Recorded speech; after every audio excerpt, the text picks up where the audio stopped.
दोस्तों नमस्कार, हम लोग लखनऊ से हैं। मेरा नाम नितेश दीक्षित और मैं अंकिता दीक्षित। मैं इस बिज़नेस को कर रहा हूं जब मैं बीकॉम फर्स्ट ईयर में पढ़ता था और मेरी उम्र सिर्फ 19 साल की थी और मैंने अपने पॉकेट मनी के लिए, अपने रोज़ के खर्चों के लिए इस बिज़नेस की शुरुआत कर दी थी।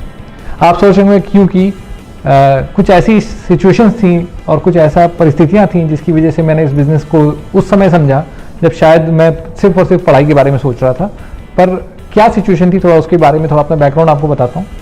मैं जब हाई स्कूल में पढ़ता था तो एक रोड एक्सीडेंट में हमारे फादर की डेथ हो गई। मेरे फादर एक एग्जीक्यूटिव इंजीनियर हुआ करते थे एक सरकारी ऑर्गेनाइजेशन के अंदर और काफ़ी अच्छी सिचुएशन थी, काफ़ी अच्छी सारी परिस्थितियाँ थी। फादर की अच्छी नौकरी थी, हमारे पास दो घर थे, गाड़ियाँ थीं, एक सरकारी गाड़ी थी, एक प्राइवेट गाड़ी थी और जो कुछ भी हम चाहते थे वो हमें अवेलेबल हो जाता था जब भी हमें चाहिए होता था। हम थोड़ी सी जिद करते थे और हमें वो चीज़ें प्राप्त हो जाती थी जो हमें जिसके लिए हम सोचते थे, चाहे वो हमारी साइकिल हो, चाहे मोटरसाइकिल हो, चाहे कुछ भी हो। पर ऐसा कुछ आया लाइफ में, एक ऐसा टर्न आया जब लाइफ में दो बड़े इंपॉर्टेंट लेसन सीखने को मिले उस उम्र में, जबकि हमने शायद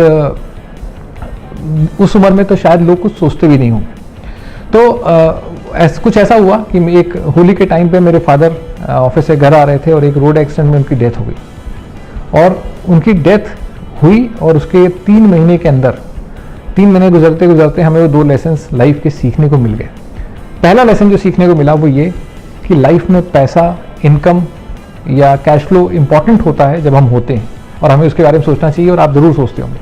पर ये पैसा, ये इनकम और ये कैश फ्लो काफ़ी इंपॉर्टेंट हो जाता है जब हम नहीं होते और हमें उसके बारे में भी सोचने की ज़रूरत है। हमारी फैमिली की सिक्योरिटी, सुरक्षा के बारे में भी हमको सोचने की ज़रूरत है। और यही जब हम ने इस बिज़नेस प्लान को देखा था तो पहली चीज़ मुझे जो इस बिज़नेस में अच्छी लगी थी कि हम जब इस बिज़नेस को बिल्ड करते हैं और अगर सही तरीके से बिल्ड करते हैं तो हम एक कह सकते हैं कि एक लॉन्ग टर्म के बारे में सोच करके बिल्ड करते हैं। और दूसरी खास बात जो थी, वो अच्छी बात जो मुझे लगी और जो मुझे समझ में आ गई थी वो ये थी कि जब फादर जब तक हमारे अलाइव थे और पोजीशन के ऊपर थे तब तक तो बहुत सारे लोग थे और बहुत सारी चीज़ें थी जो हमारे इर्द गिर्द होती थी। पर उनके 3 महीने गुजरते गुजरते उनकी डेथ के सब कुछ गायब हो गया और तब हमें समझ में आया कि लाइफ में जो उम्मीद होती है ना, उम्मीद वो किसी और से नहीं रखनी है, वो अपने आप से रखनी है। और अगर आप अपने आप से उम्मीद रखेंगे तो चीज़ें आपके लिए हमेशा बढ़िया होंगी और अगर दूसरों से रखेंगे तो हमेशा चांसेस हैं कि आपकी उम्मीद टूटे। पर अगर खुद से रखेंगे और उसके लिए काम करेंगे तो ये बैकग्राउंड था जिसमें कि मैं वो प्लान देखने गया एमवे का। वो भी एक बड़ा मज़ेदार वाकया है, वो मैं ज़रूर आपके साथ बताना चाहूँगा क्योंकि जब एमवे का प्लान मैं देखने के लिए गया था 19 साल की उम्र में, बीकॉम फर्स्ट ईयर का स्टूडेंट था, तो उस समय इस बिज़नेस के अंदर बहुत यंग लोग, ना के बराबर थे कुछ ऐसे। तो जिस मेरे अपलाइन श्री मदन लाल जी थे जो LDM में इंजीनियर हुआ करते थे और उन्होंने एक दिन मुझको ऐसे ही फ़ोन करा और फ़ोन करके पूछा कि भाई शाम को नितेश क्या कर रहे हो। तो मैंने उनको बताया, अंकल बताइए क्या करना है। तो उन्होंने कहा एक एड्रेस नोट करो, शाम को वहाँ पे पहुँच जाना। तो मैंने कहा भाई कुछ काम से बुला रहे होंगे। मैं पहुँच गया किसी के घर के ड्राइंग रूम के अंदर, उन्होंने मुझे बुलाया था। वहाँ पर 6-7 कुर्सियाँ लगी हुई थी, कुछ लोग बैठे हुए थे, सारे लोग की एज 45-50 सब वर्किंग लोग थे। और मैंने वहाँ जाकर के पूछा भाई मदन लाल अंकल, तो उन्होंने कहा कि अभी है नहीं, आ रहे होंगे, आप बैठ जाइए। अब मुझे ये बैकग्राउंड नहीं पता था कि हमारे जो मदन लाल जी थे वो एमवे बिजनेस कर रहे थे और 2 महीने से कर रहे थे और काफ़ी मेहनत कर रहे थे इसके अंदर। पर मेहनत तो काफ़ी कर रहे थे पर उनको कोई सफलता नहीं मिली थी उस पॉइंट ऑफ टाइम तक। और वो उस समय तक काफ़ी बिजनेस में टाइम देने के बावजूद भी वो अभी स्ट्रगलिंग फेज में थे और उसी कॉन्टेक्स्ट में उन्होंने उस दिन मुझे इन्वाइट किया था। अब मैं तो वहाँ पहुँच गया। मदन लाल जी जो थे वो रास्ते में, उनको ऑफिस से आने में थोड़ी देर हो रही थी, तो उन्होंने क्या किया कि मेरे घर पे फ़ोन किया पूछने के, पहले वहाँ पर फ़ोन किया जहाँ पे हम लोग बैठे थे कि भाई वो नितेश आ गया क्या। तो वहाँ पर पता लगा कि भाई नितेश तो अभी आया नहीं है, तो जबकि मैं वहाँ बैठा हुआ था। तो वो थोड़े से वो हुए, परेशान हुए, उन्होंने मेरे घर पे फ़ोन किया। मेरे घर पे मेरी मदर थी और मैंने आपको बताऊँ कि हम 5 भाई बहन थे। भाइयों में मैं सबसे बड़ा था, मुझसे बड़ी एक सिस्टर, फिर मुझसे छोटे 2 भाई और एक सबसे छोटी सिस्टर। हम लोग थे 5 लोग की फैमिली थी और मैं फैमिली में सबसे बड़ा था। तो मैं कुछ ना कुछ सोच रहा था कि क्या कुछ मैं अपनी पर्सनल जो खर्चे हैं क्या ये सब कुछ कर सकता हूँ, कुछ ऐसी थॉट प्रोसेस थी मेरी। पर मैं जब उन्होंने घर पे फ़ोन किया और मदर से पूछा कि भाई नितेश कहाँ है, तो उन्होंने कहा वो तो वहीं गया जहाँ आप गए थे। तो वो ये परेशान होने लगी कि कहाँ चला गया ये। तो फिर उसे उन्होंने फ़ोन मिलाया वहाँ पर, तो पता नहीं फिर वो खैर आए, पहुँचते पहुँचते भागते दौड़ते हुए वहाँ पहुँचे थोड़ा सा लेट। तो आकर के उन्होंने वहाँ सारे लोगों के बीच में पूछा कि अरे वो नितेश कहाँ है। तो उन्होंने कहा मेरे गेस्ट कहाँ है, मेरे गेस्ट। तो जब उन्होंने पूछा तो लोगों ने कहा भाई कोई गेस्ट तो आपका नहीं आया, आपका लड़का बैठा हुआ है। अब उन्होंने मुझको देखा और उन्होंने कहा यही तो मेरा गेस्ट है। और वो लोग उनको पकड़ के दूसरे कमरे के अंदर ले गए और उनसे कहा कि अरे ये तो आप किसी स्टूडेंट को उठा लाए हैं, ये तो कोई 19-20 साल का लड़का है दिखाई दे रहा है। तो उन्होंने कहा कि अरे यही तो मेरा प्रॉस्पेक्ट है, यही मेरे गेस्ट है। तो वो सारे लोग जो है उन्होंने कहा ये किसको उठा लाए आप, मतलब इस तरह की सिचुएशन थी। और वो इतने फ्रस्ट्रेटेड, तो उन्होंने कहा आज जो मिल रहा है उसी से काम चलाई, कोई और मिल नहीं रहा आज की डेट। वो दिन है और आज का दिन है, मैं सोच भी नहीं सकता कि काम चलाने के लिए। मैं इसलिए आपसे ये बात शेयर कर रहा हूँ कि जब ये बिजनेस प्लान को हम देखते हैं या किसी को दिखाते हैं तो कई बार हमें नहीं पता होता कि बिजनेस क्या मिरेकल कर सकता है उनकी लाइफ में और हमारी लाइफ में। तो ये मेरे लिए तो एक कह सकते हैं मतलब एक बहुत ज़बरदस्त अपॉर्चुनिटी थी जिसको मैं उस समय नहीं समझ पा रहा था। और मैंने इस बिजनेस प्लान को देखा और जैसा मैंने आपको बताया कि सिर्फ अपनी पॉकेट मनी के लिए मैंने सोचा कि 1000, 2000, 3000 रुपये मैं कमा लूँगा, मेरी जीन्स, कपड़े, पेट्रोल का खर्चा निकल आएगा तो मैं सक्सेसफुल मान लूँगा। और दूसरी खास बात, मेरे दिमाग में मेरे कुछ दोस्त घूम रहे थे। मेरे कुछ ऐसे दोस्त थे मेरे इंटर के टाइम के जो मेरे साथ हमेशा रहते थे। हम 5-7 दोस्तों का फ्रेंड्स का ग्रुप था जो कुछ भी करना हो, मतलब मुझे ऐसा लगता था कि अगर हमें कुएं में भी कूदना होगा तो हम साथ में कूद सकते हैं। तो ऐसे ही मैंने सोचा कि सबसे पहले मैं इनसे बात करता हूँ, मुझे किसी की ज़रूरत नहीं है, मैं इनके साथ ही बिज़नेस करूँगा। मैंने जब ये बिज़नेस की बात अपने दोस्तों से करी तो मेरी एक्सपेक्टेशन तो ये थी कि वो इस बिज़नेस को वैसे ही देखेंगे जैसे मैंने देखा और एक्साइटेड हो जाएंगे। पर वो एक्साइटेड तो हुए लेकिन नेगेटिव सेंस में। उन्होंने कहा कि ये बिज़नेस तो चलने वाला नहीं है और तुम भी इस चक्कर में फंसो मत। और मुझे लगा कि अरे यार ये क्या हो गया। और सिर्फ अच्छी बात क्या थी कि उन्होंने सिर्फ इस बिज़नेस को मना नहीं किया और फंसने की बात नहीं करी, साथ ही साथ मेरा मजाक भी उड़ाया। इसके अलावा भी मैंने अपने कुछ और जानने वाले लोगों से बात करी, उन लोगों ने भी काफ़ी मजाक उड़ाया। और अच्छी बात इसलिए कह रहा हूँ क्योंकि उन्होंने सिर्फ मजाक नहीं उड़ाया। अगर हल्का फुल्का मजाक उड़ाते तो शायद इस बिज़नेस में जो आने वाले कुछ शुरुआती चैलेंजेस थे वहीं से मैं वापस लौट गया होता। पर उन्होंने इतना मजाक उड़ाया, इतना मजाक उड़ाया, इतना मजाक उड़ाया कि मुझको ये बिज़नेस करना ही पड़ा। और मैंने एक डिसीजन लिया, एक स्ट्रॉन्ग डिसीजन लिया कि अब करके दिखाना है। और जब करने की बात आई तो सिर्फ ये भी सोचता था मैं कभी कभी कि आप भी सोचते होंगे कि यार बिजनेस लोग नहीं करते तो मजाक क्यों आते हैं। और मैंने ये पाया है, मैंने जो मेरी रिसर्च है वो ये कहती है कि अगर आप अपने जानने वाले किसी दोस्त से कह करके देखिए कि मैं एक 2 बेडरूम का फ्लैट खरीदना चाहता हूँ, या मैं अपने बच्चे को किसी रेगुलर स्कूल में पढ़ाना चाहता हूँ, या मैं अपने एक छोटी सी कार खरीदना चाहता हूँ, लोग आपका मजाक नहीं उड़ाएंगे। लेकिन अगर आप अपने दोस्त से ये कहिए जा करके कि मैं अपने शहर की सबसे बड़ी और सबसे महंगी कार खरीदना चाहता हूँ, आप उससे जाकर के ये कहिए कि मैं अपने बच्चे को दुनिया के सबसे एक्सपेंसिव स्कूल में पढ़ाना चाहता हूँ, या शहर के अंदर जो सबसे शानदार कोठी होगी वो मेरी होगी, तो वो आपका मजाक ज़रूर उड़ाएंगे। और इसलिए क्योंकि लोग कभी छोटे मोटे डिसीजंस का या छोटे डिसीजंस का मजाक नहीं उड़ाते, मीडियोक्रिटी का मजाक नहीं उड़ाते, मैग्निफिसेंस का मजाक जरूर उड़ाते हैं, बड़े डिसीजंस का मजाक उड़ाया जाता है। और एमवे बिजनेस करना ये कोई छोटा मोटा डिसीजन नहीं है।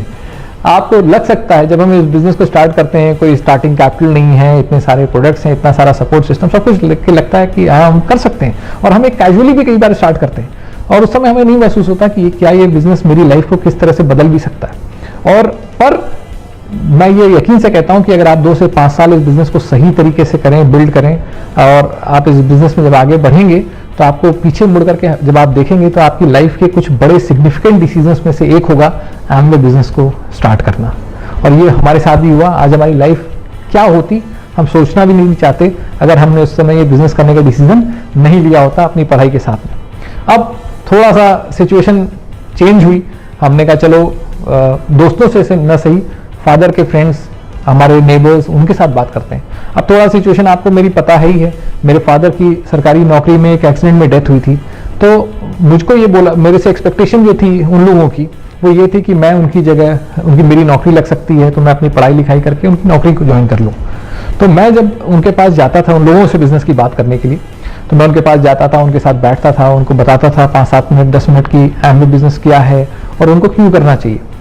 और उसके बाद सिचुएशन ये रहती थी कि उसके बाद आधा घंटा, 1 घंटा, 1.5 घंटा, 2 घंटा, 2.5-3 घंटे भी कई बार वो मुझको ये बताते थे कि मुझको ये बिजनेस क्यों नहीं करना चाहिए।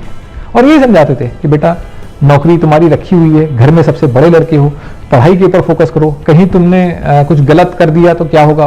और जब ये सब बातें समझाते थे तो ऑब्वियसली वो मेरे वेल विशर्स थे, वो अपनी जगह पे अपनी इंफॉर्मेशन के हिसाब से सही समझ रहे थे जो भी था। तो मैं भी थोड़ा सा कंफ्यूज होता था और मैं वापस जाता था मदन लाल जी के पास। और मदन लाल जी से कहता था कि अंकल ये बताइए कैसे क्या होगा, ये तो मुझे ऐसी ऐसी बात है और इस तरह की सिचुएशन आती है। तो अंकल मुझे समझाते थे मदन लाल जी कि बेटा देखो ऐसा है कि मैं भी इंजीनियर हूँ और मैं इंजीनियर होने के बाद इस बिजनेस को कर रहा हूँ, तो ऑब्वियस सी बात है कि कल को तुम भी इंजीनियर भी बन जाओ, मैं मना नहीं कर रहा, पर उसके बावजूद भी हो सकता है तुम्हें इस बिजनेस को देखने की जरूरत पड़े, और तो क्यों नहीं आज से कर सकते। और मुझे भी लगता था यार बात सही है। तो फिर जब बात करता था फिर एक चैलेंज और आता था। मेरे मदन लाल जी का कहना था कि नितेश तुम्हारा पोस्चर बहुत वीक है, तुम बड़े मतलब जब जाते हो और एमबीए की बात करते हो लोगों से तो ऐसा लगता है तुम उनसे कुछ मांग रहे हो। तो मैं कहता सर ये बताइए अगर एक बीकॉम फर्स्ट ईयर का स्टूडेंट किसी सीए के सामने बैठ करके बात करेगा तो मांगता वही तो लगेगा। कहते नहीं थोड़ा सा अपने पोस्चर पे वर्क करो। तो मैंने कहा यार पोस्चर कैसे क्या कर सकता हूं मैं। तो अब लेकिन करते करते मैं आपको ये बात यकीन से बताता हूं कि अगर आपने कोई डिसीजन ले लिया और आप उस डिसीजन के लिए प्रयास कर रहे हैं, लगातार प्रयास कर रहे हैं, पूरी मेहनत कर रहे हैं, शिद्दत से लगे हुए हैं, तो ऊपर वाला भी आपके लिए रास्ते और दरवाजे खोल देता है। ऐसा ही कुछ हमारे साथ हुआ। मैं एक दिन बैठा हुआ था, मेरे दिमाग में एक ख्याल आया कि क्यों ना इस बिजनेस को मैं वहां लेकर के चलूं जहां से बिजनेस मुझे मिला है। और बिजनेस मुझे कहां से मिला था? मिस्टर मदन लाल से। मदन लाल जी को मैं कैसे जानता था? जब मेरे फादर की डेथ हुई तो मैंने आपको बताया हमारे पास 2 घर थे, बड़े बड़े घर थे, और फादर की पेंशन का कोई सिस्टम नहीं था। तो उस समय हम लोगों ने अपनी जो इनकम है उसको सपोर्ट करने के लिए हमारा जो बड़ा सा घर था उसके टुकड़े किए और उसमें लोगों को किराए पर रखना शुरू कर दिया। तो मदन लाल जी से हमारा परिचय ऐसे हुआ था कि वो लखनऊ जब आए थे तो उन्होंने हमारे घर पे ही एज ए टेनेंट रहना शुरू किया था। फिर बाद में वो अपने घर पे चले गए, अपना खुद के घर में, और बिजनेस की रिलेशनशिप अच्छी थी तो इसलिए बिजनेस लेकर के वापस हमारे पास आए। तो मैंने कहा जब आया किराएदार से है तो क्यों ना ले चले इस बिजनेस को किराएदारों के बीच में। और दूसरी एक एंगल और भी समझ में आ रहा था, वो ये था पोस्चर वाला। आपको पता है बिजनेस को कैसे स्टार्ट कर सकते हैं, मैंने उन्हें बताया, बिजनेस स्टार्टिंग प्रोसीजर समझाया और उन्होंने बिजनेस स्टार्ट कर दिया। मैं तो थोड़ी देर एक और में चला गया, मैं सोच रहा था कि क्या इन्होंने वाकई में बिजनेस स्टार्ट कर दिया है और क्या ये सच है, क्या एक गोरखपुर शहर के बहुत सक्सेसफुल डॉक्टर ने इस बिजनेस के अंदर एंट्री ले ली है, और वो भी मेरे प्लान दिखाने से। और मैं जब ये चीज मुझे रियलाइज हुई कि ये सच है, ऐसा हो चुका है, तो मुझे समझ में आया कि यार अगर ये बिजनेस प्लान दिखा करके मैं गोरखपुर शहर के एक सक्सेसफुल डॉक्टर को इस बिजनेस के अंदर ला सकता हूं, तब तो मैं दुनिया में किसी को भी इस बिजनेस के अंदर ला सकता हूं। और तब मुझे समझ में आया, मेरे कह सकते हैं ज्ञान चक्षु खुल गए, मुझे लगा कि यार ये बिजनेस मैं किसी को भी दिखा सकता हूं और किसी को भी बिजनेस में ला सकता हूं, और ये मेरे स्टूडेंट होने से या कि अगले के डॉक्टर होने से फर्क नहीं पड़ेगा। जो कोई लाइफ में अपनी कुछ खोज रहा होगा और उसको ये बिजनेस प्लान क्लिक करेगा, वो किसी के दिखाने से नहीं, इस प्लान को देख करके क्लिक करेगा। तो मुझे इस प्लान की पावर समझ में आ गई और मुझे ये समझ में आ गया कि ये प्लान मेरे थ्रू भी हो सकता है। और उस दिन मेरे बिजनेस की कलम मेरे हाथ में आ गई और मेरे लिए तो बहुत अच्छा रहा, क्योंकि मैं स्टूडेंट था, मेरे पास टाइम था।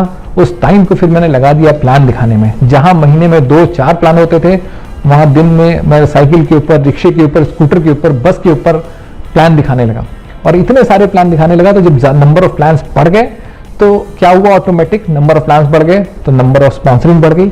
जब लोग बिजनेस के अंदर आने लगे तो ऑब्वियसली मैं थोड़ा बिजनेस के अंदर लेवल चेंज होने लगा, और मैं इस बिजनेस के अंदर जब 12-15% लेवल पे पहुंचा और मेरे पास उस समय 5-7 हज़ार रुपए की चेक आने लगी, मेरे अपलाइन मुझे मीटिंग में रिकॉग्नाइज करने लगे खड़े होकर के। जो वो प्लान दिखाते थे और प्लान दिखाने के बाद वो मुझे खोजते थे, दिखाते थे लेवल से ये 3% से 21% तक के, और फिर 15% के लेवल पे 11,000 रुपए की जब चेक आई थी तो मेरे अपलाइन ने कहा कि खड़ा नितेश कहाँ हो। मैं खड़ा हो गया, उन्होंने कहा देखिए ये लड़के को देखिए, 21 साल की उम्र थी उस समय, और उन्होंने कहा कि 21 साल में ये लड़का इस लेवल पे आ गया है। 15% लोग मुझे देखते थे, कहते यार ये कर सकता है, इससे अच्छा तुम कर ही ले जाएंगे। और इससे क्या हुआ, लेकिन मेरी थोड़ी सी एडिफिकेशन भी होने लगी टीम के अंदर, और लोग मेरी टीम के लोग मेरी बात सुनने लगे। 14 महीने के बाद इस बिजनेस के अंदर मैं सिल्वर क्वालिफाई कर गया। बीकॉम सेकेंड ईयर के अंदर ही मैं इस बिजनेस में प्लैटिनम क्वालिफाई कर गया। अपनी पहली यात्रा फ्लाइट से इस बिजनेस के माध्यम से मुझे मिली। पहला 5 स्टार स्टे ताज पैलेस होटल न्यू दिल्ली के अंदर मुझे रहने का मौका मिला। और उसके बाद पहली विदेश यात्रा, जब मैं इस बिजनेस में बीकॉम फाइनल ईयर में था तो तब मैं इस बिजनेस के अंदर एमरल्ड बना। बीकॉम फाइनल ईयर खत्म होते होते फाउंडर्स एमरल्ड बना, और उसके साथ में पहली विदेश यात्रा बीकॉम फाइनल ईयर से हमारी स्टार्ट हुई। पहली कार मैंने अपनी बीकॉम सेकेंड ईयर में खरीद ली थी, और इस तरह की बहुत सारी अमेजिंग चीज़ें हमारी लाइफ में होने लगी। बहुत सारे फर्स्ट मेरे भाई बहनों की पढ़ाई के अंदर इस बिजनेस से मुझे बहुत सपोर्ट मिला, अपनी लाइफ को स्टेबल करने में बहुत सपोर्ट मिला। और उसके बाद मैंने अपना MBA करा और MBA के बाद हमने इस बिजनेस को और बढ़िया तरीके से करना स्टार्ट किया। और जिस साल हमने MBA कंप्लीट किया उसी साल हम इस बिजनेस के अंदर डायमंड क्वालिफिकेशन कंप्लीट करी। और खास बात उस समय मेरी उम्र 27 साल की थी और 27 ईयर्स के एज में जब हमने इस बिजनेस में डायमंड लेवल क्वालिफाई किया, मैं आपको बता नहीं सकता कि कितना अमेजिंग था वो। और उसके साथ में एक और अच्छी बात जो ज़बरदस्त बात रही वो ये रही कि हमारी लाइफ में उसके बाद सबसे बड़ी डिग्री हमने ली, शादी करी और हमारी लाइफ में अंकिता आई। अंकिता के आने के बाद हमारा बिजनेस और ज़बरदस्त हो गया। और अंकिता के आने के बाद एक क्वेश्चन का जवाब भी मिला और वो क्वेश्चन कुछ ऐसा है कि बहुत सारे लोग इस बिजनेस में हमसे हमेशा ये पूछते थे और आपसे भी पूछते होंगे कि क्या इस बिजनेस का कोई शॉर्टकट है, कोई ऐसा रास्ता बताओ कि जल्दी से जल्दी कैसे इसको कर सकते हैं। तो मैं उनसे यही कहता था कि यार मुझे खुद 7-8 साल लगे इस बिजनेस के अंदर डायमंड क्वालिफाई करने में, शॉर्टकट कैसे क्या बताऊं। पर वो लोग जल्दी से जल्दी जाने के हमेशा पूछते थे। तो मैं इन्वाइट करना चाहूंगा, मैं आपके बीच में लाना चाहूंगा, मैं चाहूंगा अंकिता कुछ बात करें और फिर मैं आपसे वापस आके बात करता हूँ। अंकिता। नमस्कार, मेरा नाम अंकिता दीक्षित है और मेरी इस बिज़नेस की जर्नी की शुरुआत तब से हुई when I got married to Nitesh. और उसके बाद फिर नितेश के साथ मेरी शादी के बाद तो जब मैं इनके घर आई तो पहला थर्सडे पड़ा था और नितेश ने मुझसे कहा कि आज शाम को 6 बजे हमारी बिजनेस मीटिंग है तो तुम रेडी रहना 5:30 तक। अब मुझे तैयार होने का बचपन से बड़ा शौक था तो मैंने शाम को 5:30 पे जाना था और मैंने 2 बजे से तैयार होना स्टार्ट कर दिया क्योंकि मैं बहुत एक्साइटेड थी कि कुछ गेट टुगेदर टाइप्स होगा, लोग मिलेंगे, कुछ ऐसा वैसा। तो नितेश जब आए 5:30 पे और बोले कि आप रेडी, मैंने कहा हाँ हम लोग रेडी हैं। उसके बाद हम जब कार निकाली नितेश ने और हम कार में बैठे और हम जब वेन्यू के लिए जा रहे थे तो रास्ते में नितेश ने मुझसे कहा कि अरे हाँ मैं एक चीज़ बताना तो भूल गया, वहाँ मीटिंग में तुम्हें कुछ अपने बारे में अपना इंट्रोडक्शन देना पड़ेगा और कुछ 2-4 पॉइंट बिजनेस के बारे में। मुझे लगा मैंने कुछ गलत सुना। मैंने कहा क्या? बोले कि वहाँ पे कुछ स्टेज पे जाके माइक पे तुम्हें कुछ अपने बारे में बोलना होगा, अपना इंट्रोडक्शन देना पड़ेगा और कुछ तुम्हें बिजनेस के बारे में। तो जनवरी की ठंड थी और मैं पसीने पसीने हो गई। मैं इतनी ज़्यादा नर्वस हो गई, वो होता है ना बटरफ्लाई बनना, जैसे बटरफ्लाई बन रही थी और मैं इतना ज़्यादा डर रही थी कि कैसे होगा, स्टेज पे जाके बोलना होगा। मतलब मेरा जो एक्साइटमेंट लेवल था, मैं इतना ज़्यादा खुश थी, आई वाज सो हैप्पी कि वहाँ लोग मिलेंगे, वहाँ गेट टुगेदर होगा। और सारी की सारी एक्साइटमेंट नितेश ने एक चुटकी में गायब कर दी जब नितेश ने मुझसे ये बोला कि वहाँ पे तुम्हें स्टेज पे माइक पे बोलना पड़ेगा। और वो मोमेंट था, मैंने नितेश को बोला, मैंने कहा कि अब तुम्हें पता नहीं है, I am a very good cook, मैं बहुत अच्छा खाना बनाती हूँ, तुम ना मुझे घर पे छोड़ के आओ और मीटिंग के चक्कर में कहाँ तुम मुझे लेकर जाओगे, कहाँ तुम पड़े हो, और जब तक तुम मीटिंग से आओगे मैं बहुत अच्छा खाना बना के रखूंगी। नितेश ने कहा नहीं, मीटिंग में तो तुम्हें चलना ही पड़ेगा। अब मैं बिल्कुल बता नहीं सकती हूँ, मुझे लग रहा था हे भगवान कुछ कर दो, आंधी आ जाए, तूफान आ जाए, भूकंप आ जाए, लेकिन ये गाड़ी वेन्यू तक नहीं पहुंचनी चाहिए। क्योंकि मैं इतनी डरती थी, मैं इतना ज़्यादा, अगर मेरी फैमिली में कोई 2-4 लोग आते थे तो मैं अपने रूम से बाहर नहीं निकलती थी। मैं बहुत ही इंट्रोवर्ट टाइप की थी और वहाँ पे स्टेज पे और माइक पे जब बोलना होगा तो मैं क्या बोल सकती थी। तो रास्ते भर ही मनाती हुई मैं गई कि कुछ हो जाए, कुछ हो जाए, और कुछ भी नहीं हुआ और हमारी गाड़ी सही सलामत वेन्यू तक पहुंच गई। अच्छा, उस दिन नॉर्मली जितने लोग आते थे उससे डबल लोग आए थे। क्यों आए थे? एक डायमंड लेडी को सुनने। किसे सुनने? जिसे बोलना ही नहीं आता था। उसके बाद फिर आप सोचिए, जब मैं देख रही थी लोगों का एक्साइटमेंट, लोगों को बोलते हुए स्टेज पे लोग इतना ज़्यादा वो कर रहे थे, उतना ही ज़्यादा मैं नर्वस हो रही थी, उतना ही ज़्यादा मैं डर रही थी कि अब मैं क्या करूँगी, अब मेरा क्या होगा। क्योंकि मैंने आज तक कभी स्टेज पे तो छोड़ो, अगर बहुत सारे लोग ग्रुप में भी बैठे होते थे तो उनके सामने भी मैंने बात नहीं की है। अब मेरा क्या होने वाला है मुझे नहीं पता। इतना शोर शराबा था, इतना लोगों में इतना इंतज़ाज़म था, लेकिन मेरी दुनिया ब्लैक एंड वाइट थी, क्योंकि मुझे लग रहा था कि अभी मुझे उसी स्टेज पे जाना है और वही माइक लेना है और कुछ बोलना है। उसके बाद वो घड़ी आई और हमें बुलाया गया स्टेज पे और हमारा इंट्रोडक्शन हुआ। उसके बाद जब मैंने माइक लिया तो आई वॉज शिवरिंग, मैं कांप रही थी और मैं लोगों से आई कांटेक्ट नहीं कर पा रही थी, मैं इतना डरी हुई थी। मुझे नहीं पता मैंने अपना नाम क्या बोला, मैंने क्या बताया, मैंने बिजनेस के बारे में क्या बात की, बट यू वोंट बिलीव कि मेरे इतना बुरा बोलने पे भी लोगों ने अपनी जगह से खड़े होके मेरे लिए क्लैप किया। और उस दिन के बाद से मुझे एक चीज समझ में आई कि अगर मैं किसी पॉलिटिकल पार्टी की लीडर होती और इतना गंदा बोलती तो डेफिनेटली लोग मेरे ऊपर टमाटर और अंडे बरसाते, बट ये लोग जो आज मेरे सामने बैठे हुए हैं, ये इस दुनिया के बेस्ट लोग हैं जिन्होंने अपनी जगह से खड़े होकर मेरे लिए क्लैप किया। तो उस दिन एक ब्यूटी मुझे बिजनेस की समझ में आई कि जहां बाहर लोग आपकी टांग खींचते हैं, आपको नीचे गिराने की कोशिश करते हैं, वहीं ये एक ऐसा बिजनेस है, इस एमवे बिजनेस की फैमिली में जो लोग हैं वो ऐसे लोग हैं जो आपका हाथ पकड़ के आपको आगे ले जाने की कोशिश करते हैं, आपको इनकरेज करते हैं आगे बढ़ने के लिए। उसके बाद फिर हमारी जो जर्नी थी स्टार्ट हुई बिजनेस को लेकर, मैं बहुत पॉजिटिव हुई। और जो प्रोफेशन के बारे में आप सोच रही थी? हाँ जी बिल्कुल बिल्कुल।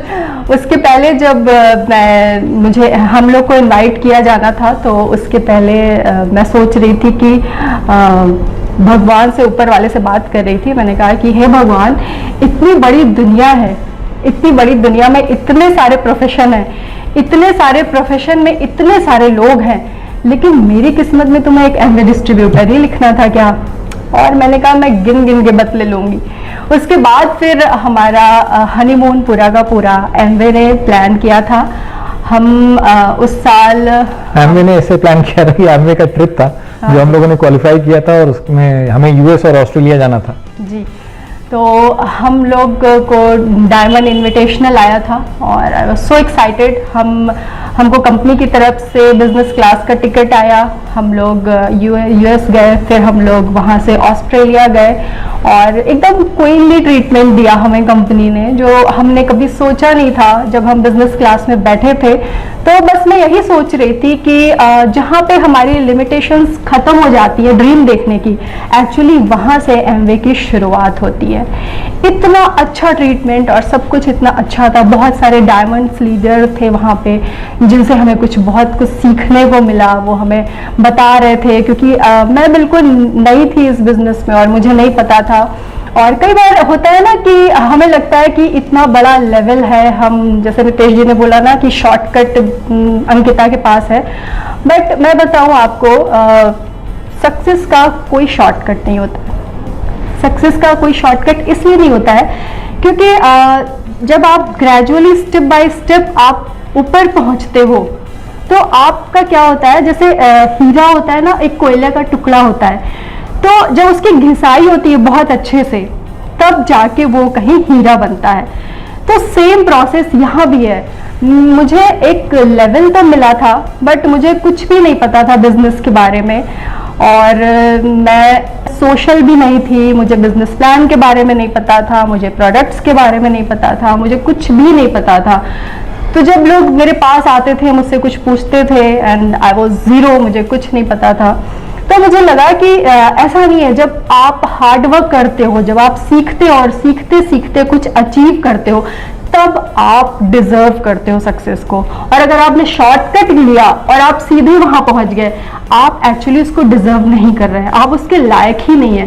तो हर चीज अपना एक वो मांगती है कि आपको बदले में उस ड्रीम को पूरा करने के लिए आप कितने एफर्ट्स लगाते हो, आप कितना हार्डवर्क करते हो। There is no substitute for hard work. Hard work का कोई सब्सटीट्यूट नहीं है। तो ये सारी चीजें मुझे इस बिजनेस में ही आके समझ में आई। उसके बाद जब हम ऑस्ट्रेलिया गए और सिडनी में जो हमें एमवे ने होटल दिया था वो एक 7 स्टार होटल था, और जब मैंने उसकी कर्टन खोली तो सामने ओपेरा हाउस था। एक ऐसा ड्रीम पूरा हुआ था मेरा जो शायद मैंने कभी लाइफ में सोचा नहीं था। मैंने सिर्फ बुक्स में पढ़ा था ओपेरा हाउस के बारे में, और मैं सोच भी नहीं सकती कि एक दिन ऐसा आएगा कि मैं अपना रूम का कर्टन खोलूंगी और सामने ओपेरा हाउस होगा। उस दिन मेरी आंखों में खुशी के आंसू थे, और उस दिन मैंने सोचा कि इतनी बड़ी दुनिया में इतने सारे लोगों के इतने सारे प्रोफेशन, लेकिन thank you very much God कि तुमने मेरी किस्मत में एक एमवे डिस्ट्रीब्यूटर लिखा। तो हम बहुत ब्लेस्ड हैं इस बिजनेस को पाके। इससे बहुत कुछ मैंने सीखा है। मैं जब कॉलेज में थी तो हमेशा से मैं एक आर्टिस्ट बनना चाहती थी, मैं थिएटर करना चाहती थी, लेकिन लैक ऑफ कॉन्फिडेंस, या मैंने बोला ना, मैं हमेशा बहुत इंट्रोवर्ट रही हूँ। मैं उस ड्रीम को शायद कभी मैंने सोचा नहीं उसके बारे में, और आपको बिलीव नहीं होगा कि आज मैं एक बहुत ही सक्सेसफुल थिएटर आर्टिस्ट हूँ लखनऊ के अंदर।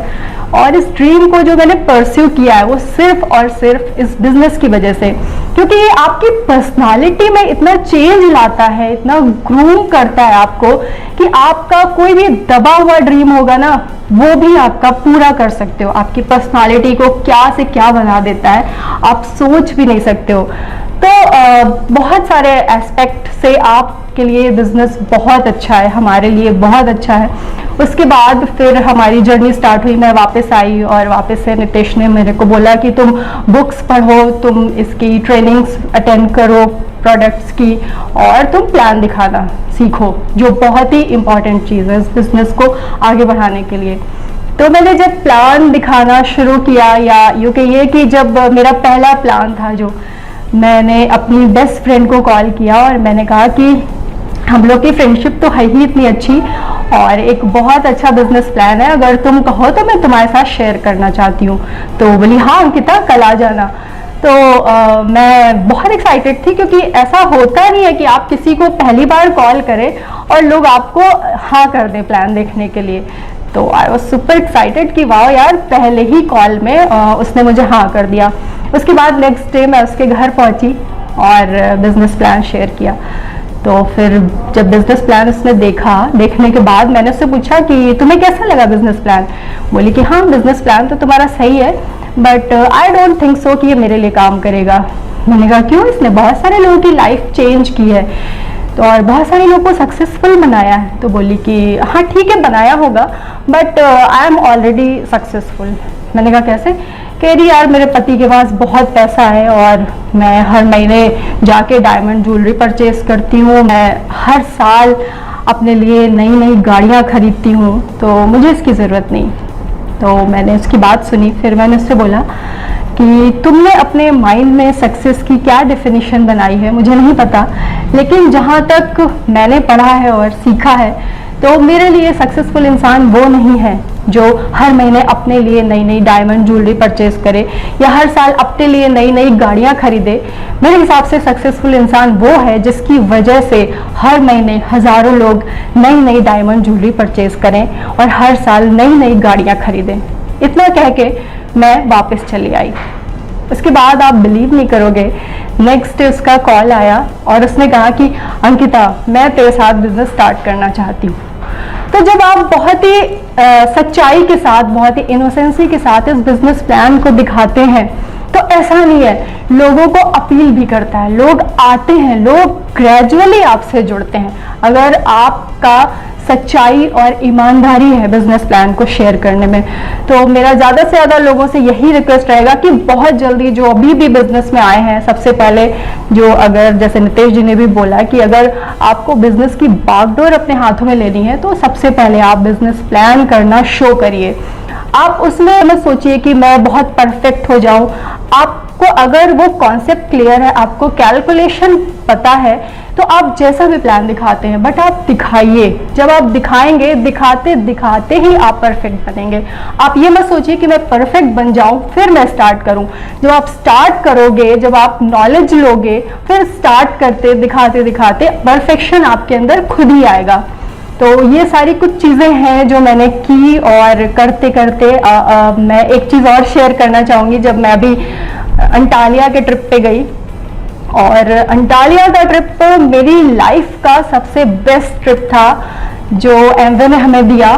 वैसे तो मैं आपको बताऊं, एक चीज जो हमेशा हम लोग को लगती है वो ये है कि जब हम किसी ट्रिप पे जाते हैं, किसी भी ट्रिप पे जाते हैं, तो हमें लगता है वाह ये एमवे का अब तक का बेस्ट ट्रिप है, और उसके बाद जो नेक्स्ट ट्रिप होता है वो उससे भी बेस्ट होता है। हमें लगता है कि इससे भी बेस्ट कुछ और हो सकता है क्या। वैसे ही फिर से एमवे कुछ ऐसा करती है कि हमें लगता है वाह यार ये तो पुराने वाले से और ज्यादा बेस्ट है। मतलब वही मैंने बोला कि how can you go beyond your limitations, ये हमने एमवे से ही सीखा है। जो हमें लगता है कि ये अब इसके आगे कुछ नहीं, खत्म हो गया है, वहीं पे लगता है कि अरे लास्ट था, अभी तो बहुत कुछ है आगे करना है, अभी बहुत कुछ सीखना है। तो अंटालिया का ट्रिप मेरा अब तक का बेस्ट ट्रिप था, जहाँ पे हमने देखा जब ये 2 साल कोविड टाइम में लोगों को हमने देखा है जो इतनी हाई प्रोफाइल पे थे, इतनी अच्छी अच्छी कंपनीज के साथ जुड़े थे, उनको हमने हीरो से जीरो होते हुए देखा। और आप बिलीव नहीं करेंगे, हमारे बिजनेस में डबल ट्रिपल की ग्रोथ से लोगों ने सक्सेस अचीव की है, लोगों ने अपने ड्रीम को अकम्प्लिश किया है। जब हम अंटालिया में गए तो हमने देखा उन 2 सालों में लोगों ने ऑनलाइन इतना अच्छा बिजनेस किया है, इतना ज़्यादा, जो जैसे बाहर आप देखेंगे तो लोग हीरो से ज़ीरो बने, और यहाँ पे लोग ज़ीरो से स्टार्ट करके हीरो बन के आए थे अंटालिया में। तो हमारे लिए वो सब रोल मॉडल थे जिन्होंने हमसे बाद में बिजनेस स्टार्ट किया और कितना ग्रो कर रहे हैं, कितना अच्छा बिजनेस कर रहे हैं। हमें बहुत कुछ उनसे भी सीखने को मिलता है कि जब चाहे सिचुएशन कितनी भी टफ हो, पर आप उस सिचुएशन से क्या सीखते हैं, आप रिएक्ट कैसे करते हैं, वो चीज़ हमने अंटालिया में देखी कि उस सिचुएशन को, उस टफ टाइम को उन्होंने कैसे अपने लिए अपॉर्चुनिटी में कन्वर्ट किया और कैसे दिखाया, उन्होंने प्रूव करके दिखाया कि जब हम सब कर सकते हैं तो आप लोग बहुत अच्छा कर सकते हैं। तो वो एक रेगनम कार्या एक ऐसा रिजॉर्ट था अंटालिया का जहाँ पे हमारे माननीय नरेंद्र मोदी जी रुके थे G20 समिट के लिए। तो हम अंटालिया से एक बड़ा ड्रीम लेकर आए हैं और एक बड़ा डिसीजन लेकर आए हैं कि ये बिजनेस जो $1 बिलियन की तरफ जा रहा है उसमें हमारा कितना कंट्रीब्यूशन होता है, हमारा क्या इनिशिएटिव होता है। बिजनेस बहुत तेजी से ग्रो कर रहा है। बिजनेस इस समय आप देखिए ब्रांड एम्बेसडर हमारे अमिताभ जी हैं जो हमें सपोर्ट कर रहे हैं और सारी चीज़ें हमारे फेवर में हैं। कंपनी चाहती है कि हम आगे बढ़ें। इट्स अप टू यू कि क्या हम चाहते हैं कि हम आगे बढ़ें, क्या आप चाहते हैं कि आप आगे बढ़ें।